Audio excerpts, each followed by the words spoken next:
Fala, primeirão, beleza? Seguindo aqui com a correção da apostila. Vamos que vamos. Eu vou pegar a parte da correção do Renascimento, tá certo? Que nós fizemos nas aulas passadas, e depois da Reforma Protestante. Deixa eu só subir aqui com vocês na página que eu tenho que corrigir. Vamos lá, vamos lá, vamos lá.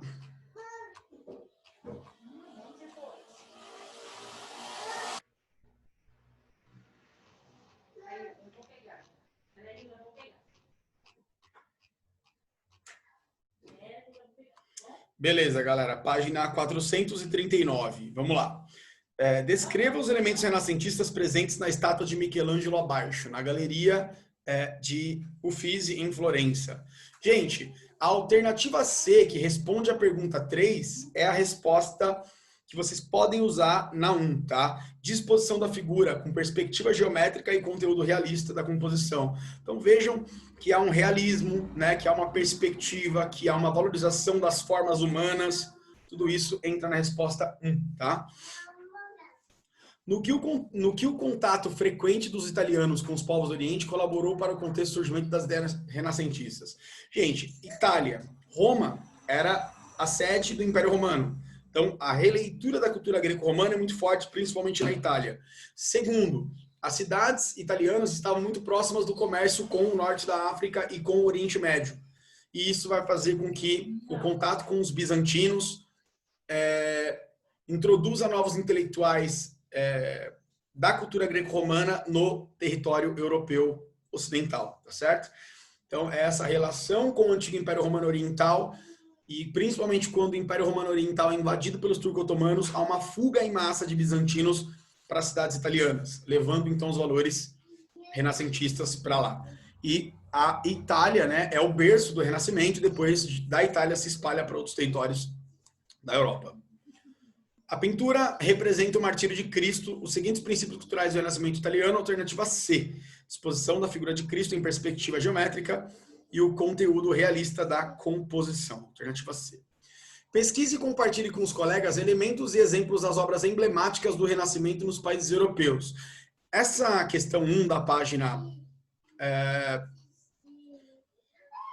440 é atividade para nota, recuperação contínua para as próximas aulas, tá? Os mesmos grupos que já existem para atualidade e geografia formem grupos para realizarem uma pesquisa e compartilharem as principais obras do Renascimento e qual é a justificativa, como que se explicam as obras do Renascimento, quais são os significados das principais obras de Rafael Sanzio, Leonardo da Vinci, Michelangelo, dos cientistas e assim por diante, tá?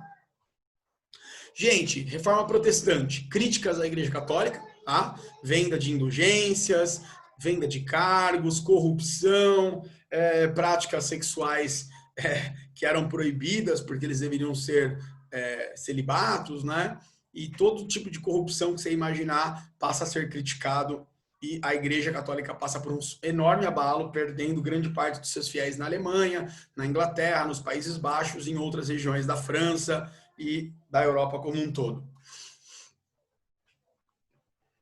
Primeiro, Martinho Lutero, salvação pela fé, teoria da sacerdócio universal, que você não precisa de alguém para ser salvo, você precisa examinar as escrituras, e a infalibilidade da Bíblia, ou seja, um cristão só deve seguir o que a Bíblia diz e não o que os líderes religiosos dizem.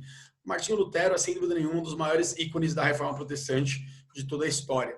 E ele reformou, ele fez uma crítica à Igreja Católica em 1517. Então, completou-se aí 503 anos da Reforma Protestante. Tá? Aqui é um pouco das 95 teses que ele pregou na porta da igreja que ele era monge, em Wittenberg, e a partir dali, alguns príncipes alemães contrários ao poder que a Igreja Católica tinha na Alemanha, ficam ao lado de Lutero, defendendo Lutero. Começa ali uma ruptura entre os luteranos e os católicos, que vai gerar, inclusive, várias guerras nesse território, nesse período. Bom, depois de Lutero ser excomungado, ou seja, expulso da Igreja Católica, Carlos V, imperador do Sacro Império Romano Germânico e católico devoto, convocou em 1521 uma assembleia de nobres chamada Dieta de Worms, para que o monge pudesse se retratar. Lutero, porém, manteve suas ideias e foi condenado, recebendo, entretanto, o apoio de uma parcela da nobreza, refugiando-se na Saxônia. Se não fosse por essa proteção dos nobres alemães, certamente Lutero teria sido queimado vivo, tá? Sem dúvida nenhuma, porque o Tribunal da Santa Inquisição, que de santa não tinha nada, matava as pessoas que pregassem ideias contrárias à doutrina católica, tá? Inúmeras pessoas foram mortas por esse tribunal.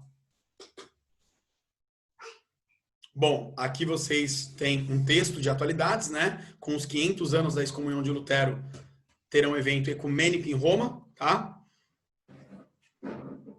O calvinismo. João Calvino, gente, foi discípulo de Martinho Lutero, mas ele radicalizou muito mais. Ele criou a teoria da predestinação, ou seja, de que Deus já sabe quem vai e quem não vai ser salvo. A Bíblia tem alguns textos sobre isso, como muitos serão chamados, poucos serão escolhidos. A porta que leva à perdição é larga, muitos passarão por ela. A porta que leva à salvação é estreita e poucos entrarão por ela. Então, alguns textos da Bíblia dão uma possível ideia de predestinação, de que muitos negariam a Jesus e não creriam no Filho de Deus. Os próprios judeus não creram em Jesus, né? E isso está muito descrito na Bíblia em alguns textos, ok? Calvino, ele é o precursor de uma ideia muito radical, né? Que vai ter muito efeito, principalmente nos Países Baixos e no norte da Europa como um todo, e em algumas poucas regiões dos países ocidentais. De forma geral, a teoria da predestinação vai criar uma doutrina protestante, evangélica, muito rigorosa, com valores morais extremos e com uma grande ligação com o trabalho e com o capitalismo. Vocês vão entender um pouco melhor isso. E por quê? Esses caras passam a estudar muito mais a Bíblia, passam a ter uma vida muito mais presa à religião, e o trabalho passa a ser tido como um sinal de adoração. E a riqueza passa a ser vista como sinal de salvação e bênção divina. Isso vai impulsionar o capitalismo, principalmente nos Países Baixos do norte da Europa. Tá? E também na formação das 13 colônias da América do Norte, que vão dar origem aos Estados Unidos e depois ao Canadá. Essas colônias da América do Norte tiveram uma direta influência do calvinismo, tá? E o trabalho passa a ser visto como um sinal, então, de devoção e adoração a Deus, e a riqueza como sinal de bênção divina e salvação. Guerras religiosas. Gente, o século XVI e o século XVII foram marcados por intensas guerras religiosas entre católicos e protestantes. Na Alemanha, na Inglaterra, nos Países Baixos, na França, tá? Na França, nós tivemos a famosa Noite de São Bartolomeu, onde aproximadamente 3.000 huguenotes morreram. A gente sabe que foram muito mais do que isso. E quase 30 anos ininterruptos de guerras na França entre católicos e evangélicos. Essas guerras foram paralisadas por Henrique IV, que era protestante, mas que teve que se converter ao catolicismo, mas ele, sendo protestante de coração, né, de fé, ele promulgou o Edito de Nantes, que garantia a liberdade de culto aos protestantes.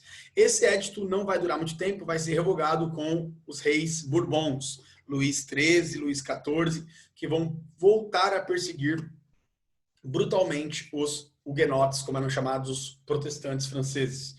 Gente, tanto nos Países Baixos, quanto na Inglaterra, quanto na França, Espanha, Portugal, quem era protestante era perseguido. Então, é um período em que muitos protestantes viajam para a América e vêm para cá para morar, literalmente, fugindo das perseguições religiosas da Europa. Assim como judeus e pessoas de outras religiões, entre presos, né, pessoas que tinham cometido crimes na Europa e que foram trazidas para a América porque eram perseguidas ou não tinham nenhuma perspectiva de vida na Europa. Gente, o anglicanismo é algo específico da Inglaterra, está ligada ao Henrique VIII, que queria se separar da esposa e se casar com Ana Bolena. De forma geral, ele tinha uma paixão, tinha uma queda por uma cortesã, ele precisava de um herdeiro para o trono, a esposa não deu à luz a um menino, e ele acabou, então, possivelmente já tinha vários meses e anos caso com Ana Bolena, e ele pede ao Papa a separação, o desquite. O Papa nega, e aí ele rompe com a Igreja Católica na Inglaterra.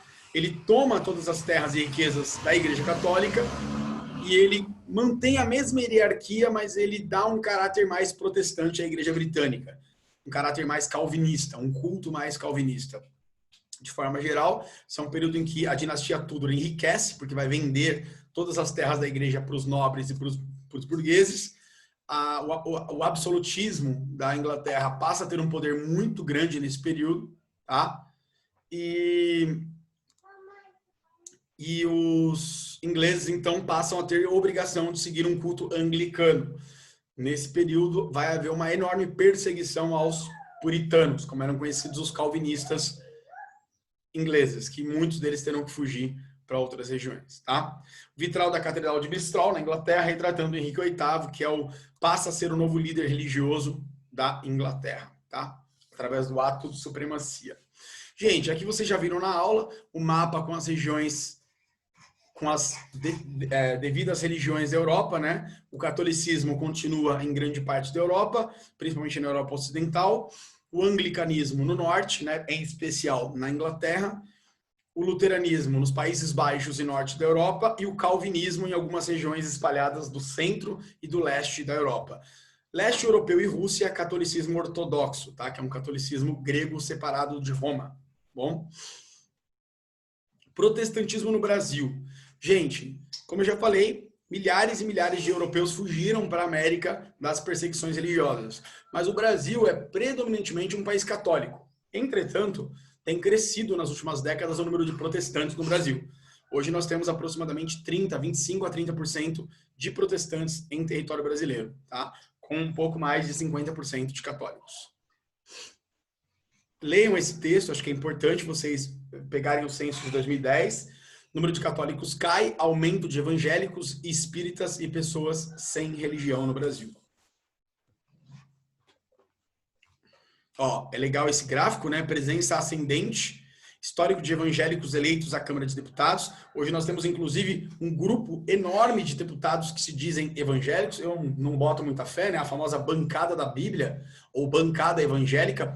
Não acredito que esses caras tenham nenhuma condição de representar a Bíblia, muito menos Jesus, porque a grande parte deles são corruptos e falsos moralistas, mas é muito forte a presença de deputados evangélicos no Brasil que impõem uma agenda conservadora, que votam contra os direitos do povo brasileiro por quererem uma agenda muito pautada pelos grandes pastores das grandes igrejas brasileiras. Se vocês forem procurar, vocês vão ver que essa bancada da Bíblia, essa bancada evangélica brasileira, ela não está diretamente ligada com os valores da Bíblia, mas ligadas com os seus próprios interesses, e tem crescido muito, ó, chega a 82 o número de deputados evangélicos eleitos no Congresso brasileiro, tá? E aí nós vamos então agora para os exercícios. Ó, não deixem de fazer a análise da síntese do capítulo na página 454. Para a prova é muito importante. E aí nós vamos para a atividade. A Reforma Protestante, como é conhecido o movimento desencadeado no seio da cristandade ocidental, em princípios do século XVI, a 0, a 1 e a 2 são verdadeiras, a 3 e a 4 são falsas. Segundo a ética calvinista, não é possível ter certeza se o fiel será salvo ou não, e a riqueza pessoal é um sinal de salvação. O trabalho é uma forma de um indivíduo manter uma vida correta e justa, além de ser uma fonte geradora de riqueza. Explique de que maneira essas ideias se mesclaram ao fortalecimento da burguesia e ao desenvolvimento do capitalismo. Gente, o calvinismo, principalmente, está ligado à ideia de que o trabalho é um sinal de devoção e adoração. E a riqueza é um sinal de salvação e bênção divina. Isso vai impulsionar o desenvolvimento econômico capitalista nos Países Baixos, na Inglaterra, em geral, na América do Norte, Canadá e Estados Unidos, tá? Então, isso está muito ligado às ideias de João Calvino, tá bom? O nome de Thomas Müntzer ligou-se ao radicalismo durante a Reforma da Alemanha devido à alternativa B, incentivo às revoltas camponesas por motivos sociais. Então, entende-se que, ao criticar a Igreja Católica, estava se criticando também a desigualdade, a injustiça, e muitos camponeses passam a adotar essas ideias para fazer revoltas camponesas, que já estavam ocorrendo desde o século XIV, né? Desde o século XIII, XIV, final da Idade Média. A pressão sobre o trabalho dos camponeses tinha aumentado muito por causa da morte ali de grande parte da população europeia com a peste bubônica, com o menor número de trabalhadores, os impostos dos senhores feudais passaram a ser ainda maiores sobre os servos. E grande parte desses servos na Alemanha, na Inglaterra, na França, passam a iniciar revoltas camponesas, exigindo uma melhor condição de trabalho, uma melhor condição de vida e menos impostos. Página 456. Não devemos deixar de recomendar às pessoas que sejam laboriosas, ou seja, trabalhem, e econômicas. Devemos exortar a todos os cristãos a ganhar tudo que for possível, ó, o amor à riqueza, o amor ao dinheiro, e a economizar o máximo possível, isto é, em outras palavras, a enriquecer. A aplicação dos princípios acima expostos por Wesley acabou por estimular o desenvolvimento do capitalismo em diversas regiões da Europa, em especial no norte da Europa. As ideias de Wesley foram desenvolvidas a partir de uma corrente religiosa muito atuante na Europa a partir do século XVI, que foi o calvinismo, as ideias de João Calvino, alternativa E. Observe a imagem e descreva os elementos que a caracterizam como uma obra renascentista. Gente, a ideia de movimento, né? A perfeição e a riqueza de detalhes, o estudo, né, das formas humanas, do corpo humano, da anatomia humana, estão descritas nessa obra de Da Vinci, tá? Que seria, então, o Homem Vitruviano, de Leonardo da Vinci, de 1492. Escreva um pequeno texto sobre o papel da impressão dos tipos móveis, criada por Johannes Gutenberg em 1432 na Alemanha, durante o Renascimento e a difusão das ideias reformistas protestantes. Compare a situação da época com a da atualidade relativamente à difusão de informações. Gente, imaginem se não tivesse imprensa. Só teriam acesso a documentos escritos aquelas pessoas ricas que sabem ler e escrever. Então, antes de 1432, tudo era copiado de forma manuscrita. A partir do surgimento da imprensa, todos os livros e obras passam a ser agora reproduzidos de forma mecânica. E isso, obviamente, junto com o nascimento dos idiomas europeus nacionais, alemão, italiano, espanhol, português, inglês, dá origem a uma série de reproduções que vão, de forma geral, facilitar o acesso das pessoas à informação e ao conhecimento. E é muito, então, importante vocês entenderem que isso está diretamente ligado às críticas contra a Igreja Católica, porque agora mais cristãos passam a ter controle e conhecimento sobre o Evangelho. E aí ficou mais claro, mais fácil saber que a Igreja Católica era extremamente corrupta naquele período. E aí, aqui você prepara para o próximo tema, que é a Contra-Reforma, ou seja, o que a Igreja Católica vai fazer para impedir a expansão do protestantismo e a perda de fiéis por parte da Igreja Católica. Pesquisem as ações que a Igreja Católica vai fazer para impedir a expansão do protestantismo e de que modo essas ações influenciaram o Brasil. Tá? A Companhia de Jesus é a principal delas, onde vários grupos de padres virão para o Brasil evangelizar os indígenas, criando uma população predominantemente católica que falasse português. Não é à toa que o Brasil até hoje tem uma maioria de população católica. Galera, é isso. Terminamos aqui. Espero que vocês tenham entendido. Qualquer dúvida, tirem na aula. Um forte abraço.